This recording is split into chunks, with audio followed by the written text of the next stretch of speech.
not as spooky as this moment in history extra. Happy Halloween!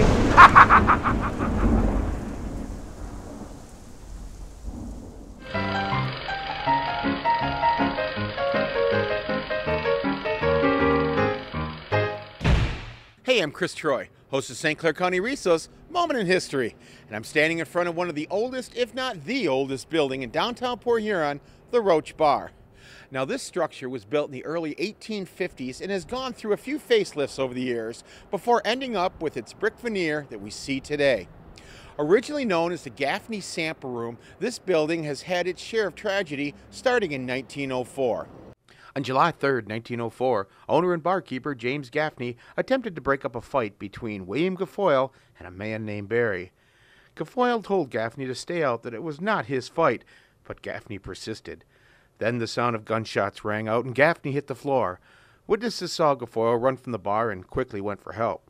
Guilfoyle was arrested later in his mother's house. There were rumors that a lynch mob was being formed to hang Guilfoyle from the 7th Street Bridge, so additional help was called in from the National Guard.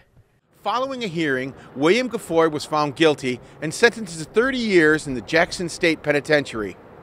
Now, in 1905, Charles F. Roche purchased the Sample Room, switching its name to the Roche. The bar remained pretty much the same until 1923, when the Roche family decided to renovate the bar. The facade of the bar was encased with artificial brick, and the interior was fitted with burgundy booths. In fact, these booths remained until the late 1980s, when the bar was again remodeled to its current look. The booths were not the only major interior change. A large deco-style veneer bar was installed in the bar as well on the east side. The Roches had numerous staff over the years, but most memorable the one would be Betty. Betty was as much of a fixture in the bar as the old jukebox. And when Betty passed away, the bar itself changed. What was once a quiet, smoky old man bar became discovered by the area's youth, bringing live underground music to the bar. Where Roches have gone through many changes over the years, one thing remains the same: the cold spots and sudden pushes that have been reported in the bar as far back as the 1930s.